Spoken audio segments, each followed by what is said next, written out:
하나님 말씀은 우리 지난주에 보았던 요한계시록 3장 14절로 21절, 22절 라오디게아에 보내는 말씀을 다시 한번 봅니다.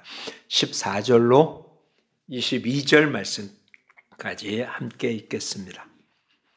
라오디게아 교회의 사자에게 편지하라. 아멘이시오 충성되고 참된 증인이시오 하나님의 창조의 근본이신 이가 이르시되 내가 내 행위를 아노니 내가 차지도 아니하고 뜨겁지도 아니하도다. 내가 차든지 뜨겁든지 하기를 원하노라. 내가 이같이 미지근하여 뜨겁지도 아니하고 차지도 아니하니 내 입에서 너를 토하여 버리리라. 내가 말하기를 나는 부자라. 부유하여 부족한 것이 없다 하나 내 곤고한 것과 가련한 것과 가난한 것과 눈먼 것과 벌거벗은 것을 알지 못하는도다. 내가 너를 권하노니 내게서 불로 연단한 금을 사서 부요하게 하고 흰 옷을 사서 입어 벌거벗은 수치를 보이지 않게 하고 안약을 사서 눈에 발라 보게 하라.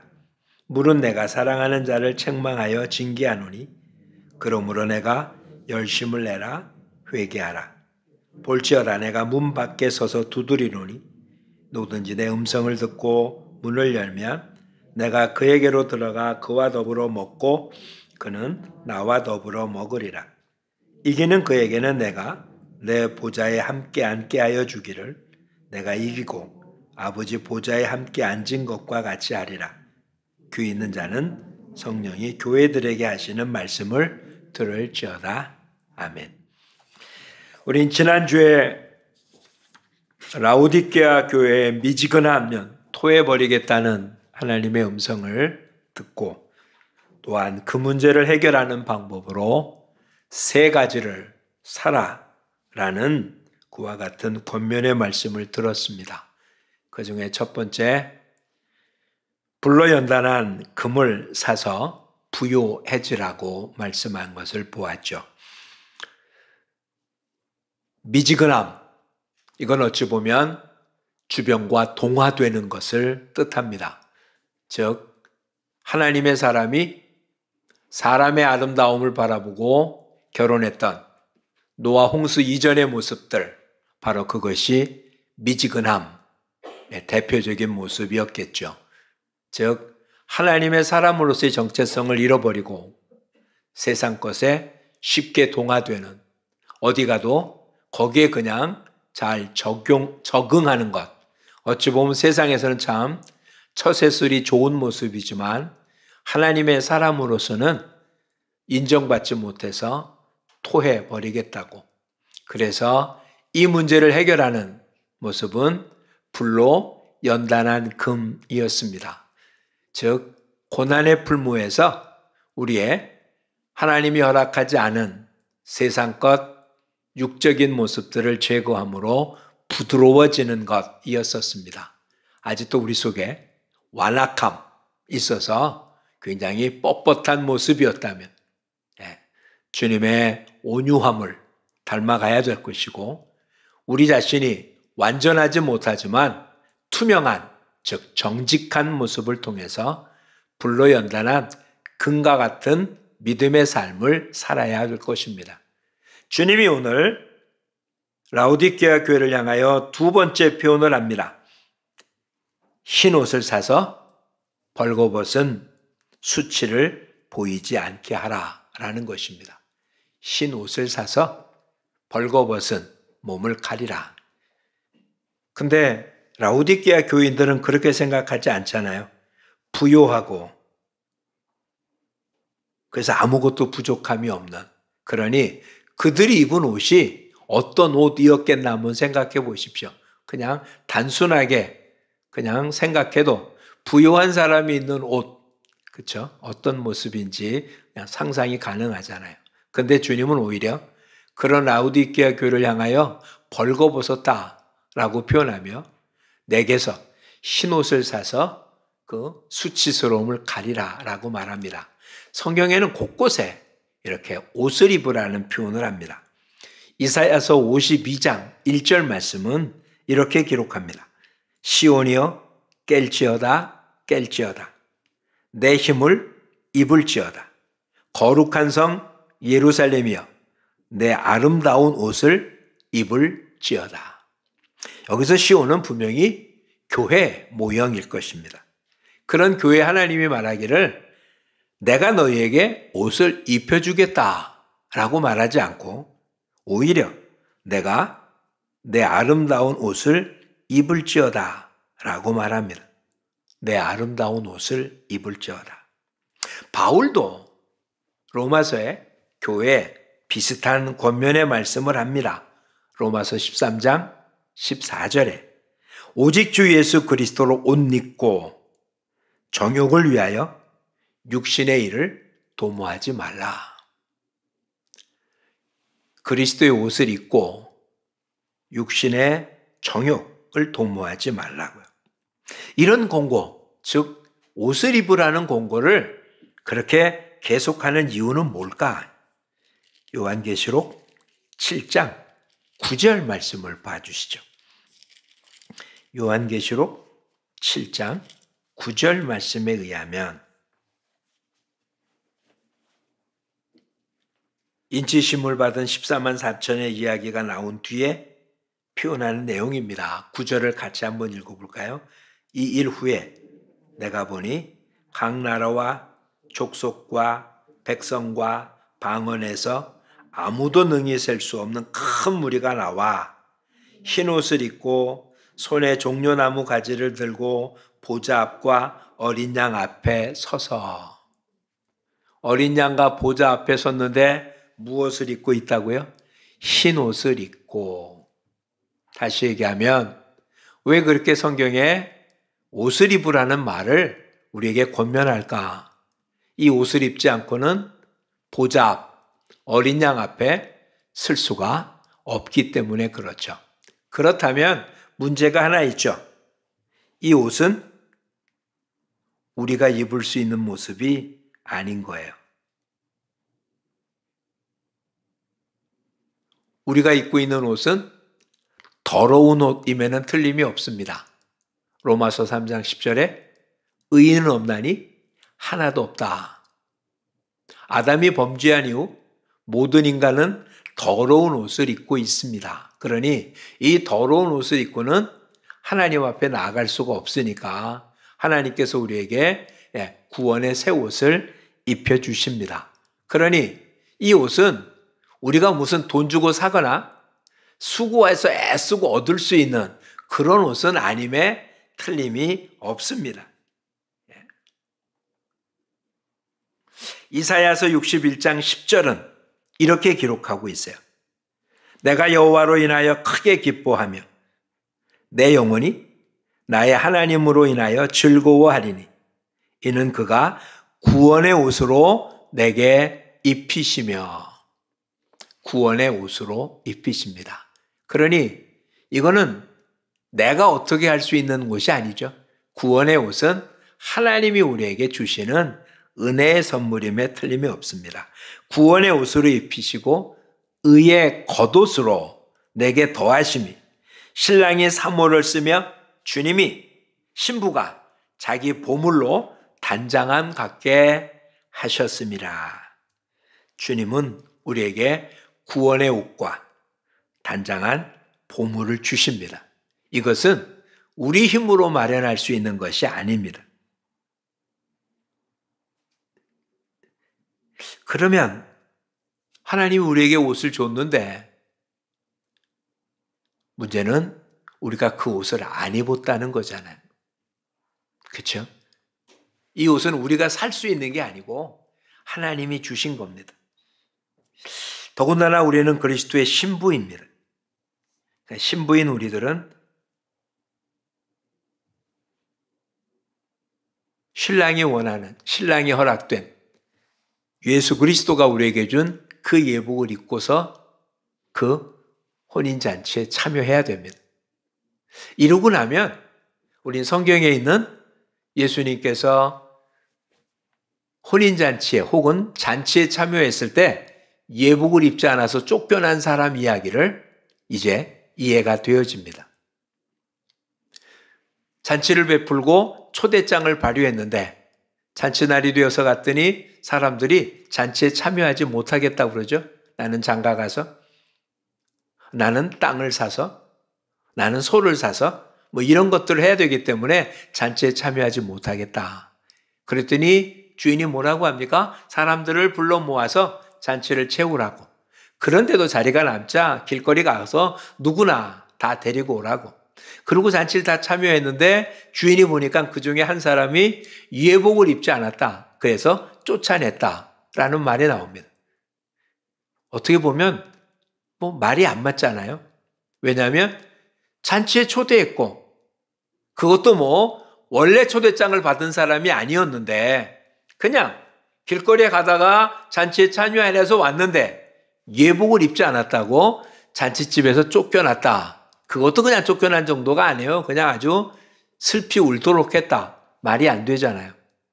그렇죠?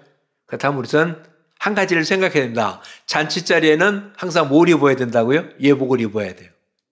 근데 문제는 미리 초대받아서 준비되지 않은 사람이라면 더군다나 가난한 사람이라면 예복이 마련된 사람이 있었겠어요?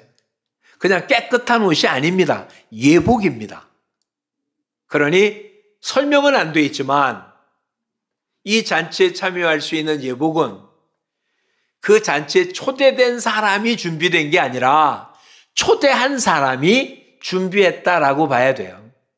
지금 예복을 입지 않은 그 사람만 가난했기 때문에 예복이 없었던 사람이 아니고 누구도 이 잔치에 참여할 예복을 마련할 사람은 없습니다.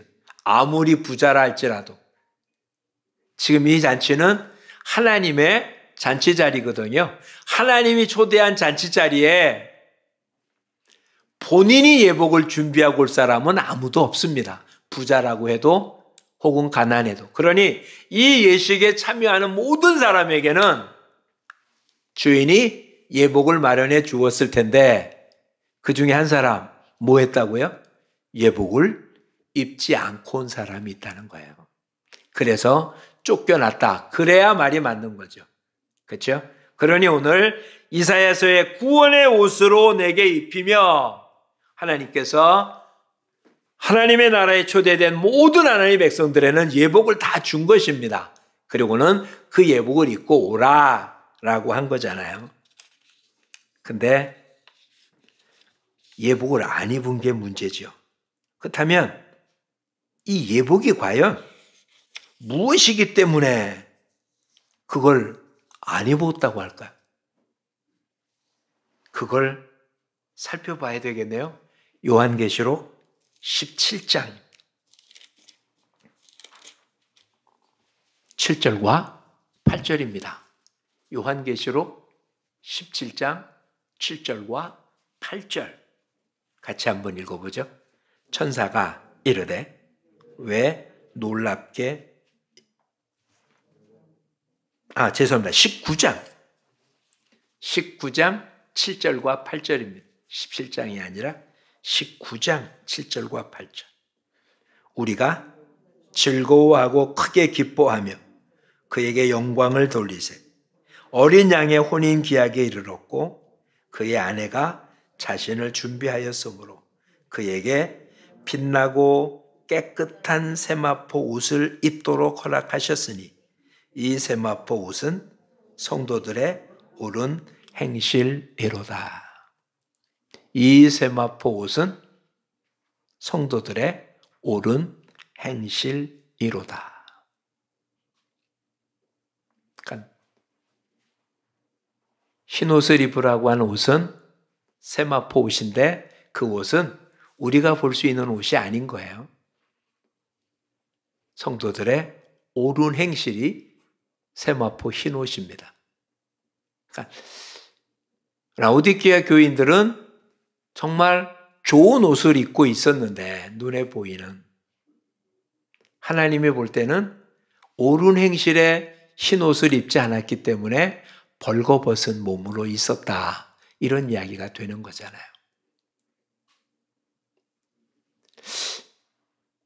우리는 어떤가요? 하나님의 눈에 본 우리의 모습은 우리의 수치를 가릴 수 있는 그런 세마포 흰 옷을 입은 예복을 입은 신부가 돼서 하나님의 잔치 자리에 참여할 수 있나요? 아니면 벌거벗어서, 아니면 내가 생각하는 좋은 옷을 입어서, 그것은 하늘나라에 통용이 안 되는 거잖아요. 자, 그렇다면 문제가 생겼어요. 이 옷을 무슨 옷이라고요? 구원의 옷이랍니다. 그럼 구원의 옷은 믿음 아닌가요? 그렇죠? 믿음이 아니고서는 구원 얻을 방법이 없잖아요. 그런데 이 세마포 옷은 믿음이 아니라 뭐라고요? 옳은 행실이래요. 그럼 참 문제가 생기죠. 우리 계속해서 무엇을 강조해 왔는데? 믿음을 강조해 왔는데. 행함이 아니라 믿음으로 구원 얻는다고 그랬는데. 자, 다시 한번 살펴보죠. 옷입니다. 사람이 아니고요. 그렇죠? 구원은 누가 받습니까? 사람이잖아요. 구원 얻은 사람. 그 사람은 뭘로 구원 얻는다고요? 믿음으로 구원 얻습니다. 이건 변함없습니다. 근데 그 사람은 무엇을 입어야 됩니까? 옷을 입어야 돼요. 무슨 옷을? 행함이라는 옷을 입어야 돼요. 네, 라오디게아 교회는 어땠다는 얘기입니까? 라오디게아 교인이 믿음이 없습니까? 교인이잖아요. 라오디게아 교회 사자에게 편지를 하면서 라오디게아 교회를 이야기하고 있잖아요. 하나님의 집이잖아요. 하나님의 사람들이잖아요. 그러니까 그들은 분명히 예수를 믿고 있는 하나님의 사람들이잖아요. 그런데 옷은 안 입고 있다고요? 옷은 안 입고 있다고요. 본인들은 옷을 입고 있다고 그래요. 왜? 믿음이 있으니까. 하나님을 아니까. 또 믿음의 행위들이라고 생각되는 종교적인 행위, 예배를 드리고 있고 믿음의 사람들끼리 교제를 갖고 있고 즐겁고 그러니까 뭐 한다고요? 우리는 지금 옷을 잘 입고 준치에 참여하고 있다고. 근데 주님이 보니까 뭐예요? 옷을 안 입고 있다고요. 자, 그렇다면 이제 몇몇 가지의 예수님의 비유로 하신 말씀들을 이제 생각해 보기를 바랍니다. 달란트 비유를 한번 살펴보죠. 5달란트, 2달란트, 1달란트를 받았습니다. 얼마간 시간이 지났는데 주인이 왔고 5달란트 받은 자 5달란트 남겨서 왔고 2달란트 받은 자 2달란트 남겨서 왔습니다. 그리고 1달란트 받은 자 묻어뒀다가 1달란트만 가지고 왔어요. 주인이 어떤 모습을 나타냅니까? 5달러와 2달란트 받은 자에게 착하고 충성된 종이라고 얘기하며 내 주인의 잔치에 참여할지니라. 주인의 잔치에 참여한답니다. 그러니까 이 둘은 뭐를 갖고 있습니까? 예복을 입은 거죠. 그렇죠? 예복을 입지 않고는 잔치에 참여할 수 없으니까 지금 이 두 사람에게는 잔치에 참여할 수 있다는 얘기는 예복을 입었다라고 인정한 거잖아요. 근데 1달란트 받은 자는 뭐라고 합니까? 악하고 게으른 종입니다. 그래서 잔치에 참여하지 못하고 오히려 바깥 어두운 곳에 쫓겨가게 됩니다. 자, 다시 한번 보죠. 이 세 사람 주인을 모릅니까? 주인을 안 믿습니까? 주인이 그에게 뭔가를 맡겨준 것을 모릅니까? 알잖아요. 난 주인이 어떤 사람, 완고한 사람인 줄 알아서 이것이 없어질까 봐 두려워서 어떤 분인지 알아요. 믿어요. 근데 뭔 안 해요? 그것 갖고 해야 될 일을 안 해요. 그래서 어떻게 한다고요? 있는 것까지 빼앗기고 오히려 충성스러운 자에게 준다. 지금 믿음이 있다 없다를 따집니까? 아니죠. 우리가 잘 아는 또 다른 비유를 한번 생각해 보죠. 양과 염소로 갈랐다. 예수님께서 한쪽 무리의 사람들을 갈라놓습니다. 뭐라고요? 내가 헐벗을 때, 굶주릴 때, 옥에 갇힐 때 너희는 나를 돌보지 않았다. 그래서 염소의 무리로 놔둡니다. 또 한쪽 무리에 똑같은 얘기를 하죠. 근데 너희는 내가 헐벗고 굶주릴 때 그리고 옥에 갇혔을 때 나를 돌봤기 때문에 나와 함께 잔치에 참여하자. 이런 얘기잖아요. 근데 두 사람 다 똑같이 얘기를 합니다. 이 땅에서 그들이 주님을 보았습니까? 못 봤어요. 그렇죠? 이쪽에 염소의 무리에 들어가서 주님께 안 했다고 한 사람들 주님 본 적 없고요. 주님이 나에게 그렇게 했다라고 지금 오히려 칭찬한 사람들도 이 땅에 사는 동안에 주님을 만난 적이 없어요. 본 적이 없어요. 주님께 한 적이 없어요. 그런데 이쪽의 사람들한테 지금 뭐가 입혀 있습니까? 흰옷이 입혀 있고 이쪽의 사람들에게는 흰옷이 입혀져 있지 않습니다. 차이가 뭔가요? 어린 소자 하나에게 무엇을 했냐 안 했냐의 차이가, 믿었냐 믿지 않았냐의 차이가 아니죠. 했냐 안 했냐의 차이입니다. 즉 성도의 옳은 행실, 선한 행실은 일단은 누구에게 해야 되는 게 정상입니까? 하나님에게 해야 되는 거예요. 그런데 이 땅에 있는 동안 하나님이나 주님이 보입니까? 안 보이잖아요. 다시 말씀해 보죠. 조금 아까 얘기한 염소의 무리에 소속되어 있는 사람들이 사람들에게 선한 행위를 안 한 이유는 누굴 못 봐서? 주님을 못 봐서. 만약에 주님이었다면 어떻게 했겠습니까? 주님을 봤을 때 당연히 돌봐드렸겠죠. 옥에 갇히면 당연히 살펴보았겠죠. 아프면 당연히 돌봐주지 않았겠어요? 그렇죠? 근데 주님이 안 계셨잖아요. 주님이 아니잖아요. 아픈 사람은 있는데 주님이 아니었잖아요. 나를 필요로 하는 사람이 있긴 했지만 그게 주님이 아니잖아요. 그래서 안 돌봐줬다는 거잖아요. 이쪽의 사람 역시 주님을 못 봤어요. 근데 그냥 아픈 사람이 있었고 나한테 나를 필요로 한 사람이 있었고 내가 도울 수 있는 사람이 있어서 도와준 것뿐이잖아요. 근데 그에게는 세마포 옷이 입혀졌어요. 왜? 그게 옳은 행실이라고 주님이 평가한 거잖아요. 오늘 왜 우리는 미지근합니까? 우리 모두 다 누구에게 일할 수 있는 그와 같은 준비는 됐습니까? 하나님을 위해서 일할 준비가 돼 있어요. 하나님을 위해서 헌신할 준비가 됐어요. 주님을 사랑할 만한 모습은 갖고 있어요. 근데 주님이 안 계세요. 내 옆에 없어요. 그래서 주님을 섬기지 못해요. 그게 지금 우리들 생각 아닐까요? 그래서 어떻게 해요? 우리끼리 모여서 즐겁게, 우리끼리 모여서 이것은 참 잘해요. 근데 주님 와서 뭐라고요? 너희는 내게 아무것도 안 했다. 우린 지금 이런 평가에서 벗어날 수 있을까요? 우리는 염소의 무리에 속하는 자일까요? 양의 무리에 속하는 자일까요?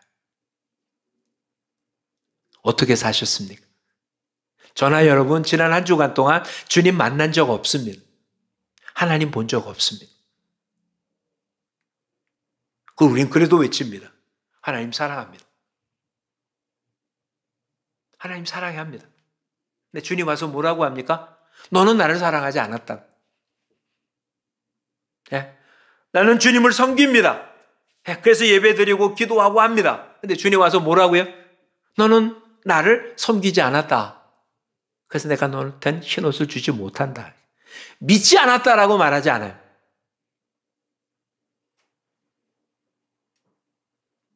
이 두 무리가 다 예수님 앞에 뭐라고요? 주여라고 말합니다. 주여, 우리는 세상에서 주를 본 적이 없습니다. 주라고 안다고요, 주님을. 우리 모두도 마찬가지잖아요.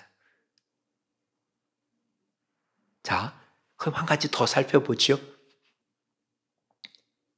우리에게 준 가장 큰 계명이 뭐라고요? 하나님 사랑과 이웃 사랑입니다. 한마디로 얘기하면 무엇입니까? 사랑입니다. 근데 이 차이가 뭘까요? 하나님 사랑과 이웃 사랑의 차이가 뭘까요? 하나님은 안 보이고 이웃은 어떻게 하고요? 보이고.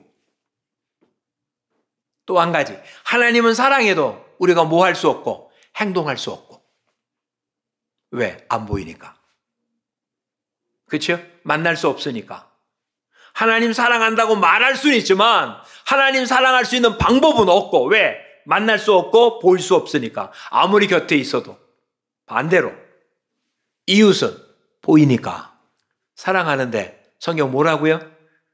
이웃 형제를 사랑하는데 말과 혀로 하지 말고 뭐로 하라고요? 행함으로 하라고. 자, 그렇다면 하나님을 사랑한다는 것은 우리로 표현하면 뭡니까? 보이지 않는 것을 할 수 있을 때 우리가 할 수 있는 것, 믿음이에요. 그래서 믿음은 보이는 것이 아니잖아요. 보이는 것은 믿는 게 아니에요. 하나님을 향하여 하나님을 사랑한다는 건 뭐 하는 겁니까? 하나님을 믿는 거예요. 그게 사랑하는 거예요.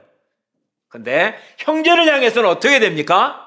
형제는 어떻게 사랑해야 됩니까? 행함으로 사랑해야 돼요. 그래서 행함이 없는 사랑은 형제한테는 사랑이 아니에요. 그렇죠? 우리 그런 얘기 너무 많이 하잖아요. 부부 간에도, 남녀 간에도. 뭐라고요? 예? 너 내 사랑하는 거 알지? 예? 내 아무것도 안 하면서 너 내 마음 알지? 뭘 알아야 알기를? 하나도 모르잖아요. 그렇죠? 이제 이해가 되십니까? 행함은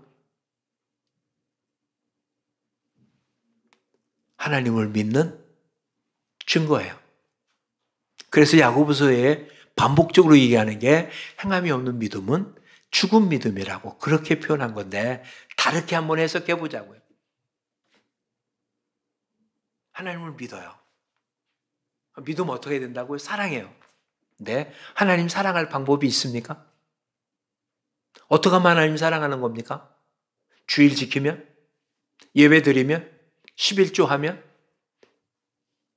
즉 하나님을 사랑하는데 우리가 행함으로 할 수 있는 방법이 없어요. 안 보이고 만날 수 없으니까. 그러니 하나님을 사랑하는 방법은 뭐밖에 없습니까? 믿음이에요. 믿음 이외에 다른 방법으로 하나님과 만날 수 있는 방법이 없어요. 근데 그 하나님이 우리를 또 뭐 하라고 했다고요? 이웃을 사랑하라고 했어요. 근데 이웃은 어떻게 사랑한다고요? 행함으로만 사랑할 수 있어요. 그게 옳은 행실인 거예요. 근데 우리는 그걸 반대로 한 거 아닌가요? 하나님 믿는 방법 어떻게? 주의를 지키는 것으로, 11조 내는 것으로, 식사할 때 기도하는 것으로, 일어나서 혹은 잠잘 때 기도하는 그런 행위로 하나님을 사랑한다고. 이웃은 어떻게 사랑합니까? 마음으로 사랑합니다. 마음으로. 불쌍히 여기고 뭐하고. 왜? 행하는 건, 하나님 앞에 행하는 것은 마음이면 되는데 사람한테 행하는 것은 내 시간과 물질과 내 수고와 애씀이 직접 들어가야 돼요. 그래서 그거는 마음으로 하고, 하나님께 행하는 것은 행함으로 해요. 그 행함이 물질이 드는 게 아니에요. 11조 물질 드는 겁니까? 아니잖아요. 하나님 거 하나님 앞에 드려서 무슨 물질이 내 거 드리는 거 아닌데 무슨 뭘 드리는 거라고 그래요. 근데 지금 우리한테 행함을 강조할 때는 이걸 반대로 하라는 거 아닌가요? 하나님께 믿음을 드리세요. 근데 사람한테는 어떻게 해요? 행함으로 하나님 사랑하는 걸 표현하는 거예요. 우리가 지금 못하는 게 뭘까요? 믿음이 적은 걸까요? 물론 맞아요. 근데 그보다 더 중요한 건 실천하지 않는 거예요. 행하지 않는 거라는 거예요. 알긴 많이 알아요. 다 알아요. 라오디게아가 그랬을 거예요. 부유했고요. 많이 모였을 거고요. 정말 모이면 하나님에 대한 이야기만 하루 종일 했을지도 몰라요. 모이면 성경 이야기만 계속하고 성경 공부만 했을지 몰라요. 근데 나가서 그 사랑을 한 번도 실천해 본 적이 없을 거예요. 그래서 본인들은 굉장히 많이 알아서 부유하고 하나님 말씀을 많이 알아서 잘 차려입었다고 표현했는데 주님은 이렇게 말합니다. 벌거벗었다고요. 우리의 모습은 어떤가요? 지난 한 주간은 어떠셨습니까? 저나 여러분 지금 입고 있는 옷이 뭐 예복에 해당되지는 않아도 그래도 예배 드리러 나오려고 그래도 챙겨 입고 나온 거잖아요. 근데 주님, 이런 우리의 외모를 보지 않으신다는 거잖아요. 이젠 정말 우리의 삶의 현장에서 사랑을 실천하는 그런 옳은 행실, 깨끗한 세마포 흰 옷을 입은 저와 여러분의 모습이 되어지기를 축복합니다. 이걸 사도 바울은 로마서에서 향기라고 소개했어요. 향기. 어떤 이에게는 사망의 냄새가 나고 어떤 이에게서는 생명의 냄새가 난다고. 저와 여러분은 어떤 냄새가 날까? 여러분의 배우자에게, 여러분의 자녀에게, 여러분의 형제에게, 여러분이 매일 만나는 사업의 동반자에게, 아니면 여러분 이웃들에게, 하여튼 여러분 만나는 사람들에게 여러분 과연 어떤 냄새가 납니까? 어떤 행함, 어떤 행동을 하고 있습니까? 우리 모두 정말 하나님 말씀 전하는 것처럼 하나님이 주신 공급해 주신 힘으로 일하는 것처럼 하라고 한 표현, 이것을 이제는 실천하는 저와 여러분이 되기를 축복합니다. 믿음은 사랑의 실천으로, 즉 행함으로 드러내서 완전해지는 거라는 사실을 놓치지 말기를 바랍니다.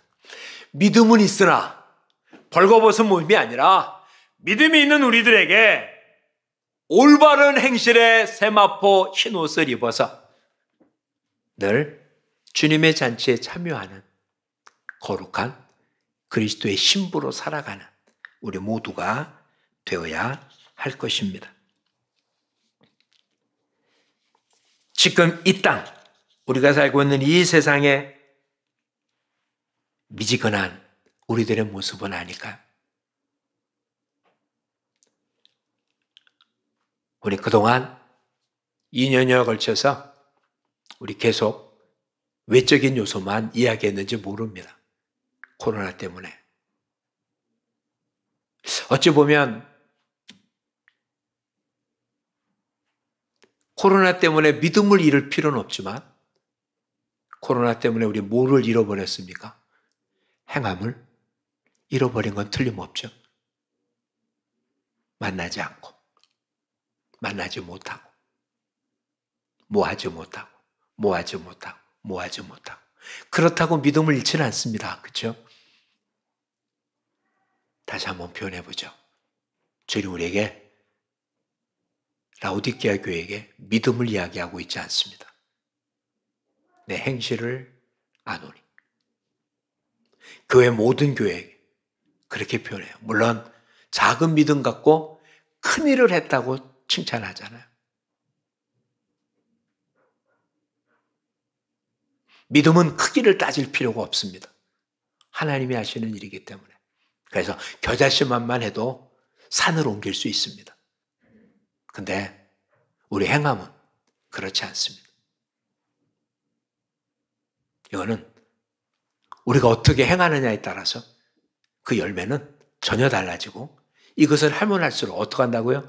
있는 자는 더 부욕케 하시고 없는 자는 있는 것까지도 빼앗게 하시는 게 하나님의 계산법입니다. 그러니 이제 우선 제가 제일 먼저 해야 될 일이겠지만 우리 모두 회개하고 열심을 품읍시다. 그리고 이제는 믿음을 갖고 있다고 만족하고 그래도 나는 사랑하는 사람이라는 것으로 자족하지 말고 어떻게 하든지 행동으로 나타내고 섬길 수 있는 방법들을 최대한 찾아봐야 되겠죠. 사랑 중에 최고의 사랑은 복음을 전하는 것입니다. 그렇죠? 아픈 자에게는 고칠 수 있는 길을 주는 게 가장 좋은 방법일 거고요. 배고픈 자에게는 먹을 걸 주는 게 가장 좋은 일일 겁니다. 그런데 이 땅에 가장 좋은 사랑의 표현은 복음을 전해주는 것일 겁니다. 물론 이것만이 아니라 다른 것들 다 알겠지만 복음을 전해준다는 가장 좋은 것 안에 할 수 있는 모든 것들을 제공해서 다음번 우리 예배 자리에 어쨌든 작은 천국잔치고 혼인잔치잖아요. 주님 앞에 결코 벌거벗은 몸, 수치스러운 몸으로 나오는 게 아니라 정말 기쁨의 잔치 자리가 되어지는 그런 모습이 되어지기를 축복합니다. 결코 주님이 입혀주지 않습니다. 우리가 입어야 합니다. 내가 입어야 합니다. 하나님의 전신갑주도 하나님이 마련하는 걸 내가 취하는 것입니다. 옷은 우리의 행위입니다. 행동입니다. 이미 살펴보았죠. 시내산 올라올 때 어떻게 하라고요? 몸을 성결케 하고 옷을 빨라. 우리 모두 행함 있는 믿음을 이제는 실천하는 저와 여러분의 모습이 되기를 축복합니다. 일이 쉽다는 얘기 아닙니다. 힘든 이야기입니다. 이 자리가 오늘 여러분 주보의 컬럼 김남준 목사님의 컬럼 속에 이런 표현이 있음을 기억해 보십시오. 마지막 패러그래프에 이렇게 영적 싸움에 너무 위에 재무장되는 곳이 교회이기에라고 되어 있는 부분 두 번째 패러그래프에 이렇게 되어 있습니다. 예배를 통하여 우리는 전투주에서 받았던 상처를 치유받고 다시 영적 싸움을 위한 각종 병기로 무장합니다. 한 주간 사랑의 실천, 믿음의 실천을 하는 행위가 늘 승리하는 거 아니고요. 승리했다고 해서 상처가 없고 아픔이 없고 그러지 않은 겁니다. 계속 한 주간 동안 우리는 계속 아프고 힘들고 고통스러운데 이곳에 와서 이 예배 시간 그걸 치유받고 새롭게 되고 다시 구원의 투구를 쓰고 흉배를 붙이고 진리의 복음의 믿음의 신발과 방패 이런 것들을 다시 한번 힘을 얻고 나가는 겁니다. 만약에 그와 같은 모습이 없다면 이곳에 나오는 것이 귀찮아질 거지만 이곳에서 새 힘을 얻는다면 우리는 힘들수록 이곳에 나오기를 기뻐할 겁니다. 그래야 새 힘을 얻을 수 있으니까. 근데 우리는 어찌 보면 한 주간 그렇게 치열하게 살지 않았기 때문에 예배를 드려도 안 드려도 관계가 없는 사람들일지 모르겠습니다. 아프지 않기 때문에 치유받을 생각이 없습니다. 힘들지 않기 때문에 위로받을 생각이 없습니다. 다음 주 또 싸울 생각이 없기 때문에 무장할 필요가 없습니다. 그냥 주일이니까 나오는 겁니다. 이건 우리들의 모습이 아니잖아요. 우리가 싸웠든 안 싸웠든 이번 한 주간은 또 우리는 영적인 싸움을 합니다. 다른 싸움이 아니에요. 사랑의 실천을 하느냐 안 하느냐의 싸움입니다. 실천을 하면 아픕니다. 상처납니다. 힘듭니다. 고통스럽습니다. 근데 실천 안 하면 전투가 안 일어나기 때문에 안 다칩니다. 안 아픕니다. 고통스럽지 않습니다. 그냥 아무런 문제가 없습니다. 그러면 위로받을 필요가 없습니다. 힘을 얻을 이유가 없습니다. 그래서 교회 나오는 게 힘든 겁니다. 근데 그렇게 하는 게 승리한 거 아니에요. 한 번도 성공하지 못할 수도 있습니다. 상처 있고 힘들고 아픕니다. 위로를 받아야 됩니다. 새 힘 얻어야 됩니다. 다시 투구를 써야 됩니다. 다시 복음의 신을 신어야 됩니다. 믿음의 방패를 다시 들어야 됩니다. 그래서 아파도 상처난 몸을 이끌고 예배 자리에 나오는 것입니다. 이것이 우리들의 한 주간의 삶입니다. 여러분 모두에게 구원의 투구를 씌워드립니다. 복음의 평안의 신을 신겨드리고 믿음의 방패를 들게 하고 성령의 검을 들려드렸습니다. 이제는 여러분의 삶의 현장에서 사랑을 실천함으로 이 처절한 영적인 싸움을 한 주간 동안 싸우십시오. 힘이 못되지만 사무엘처럼 기도를 쉬는 죄를 범치 아니하며 여러분을 돕겠습니다.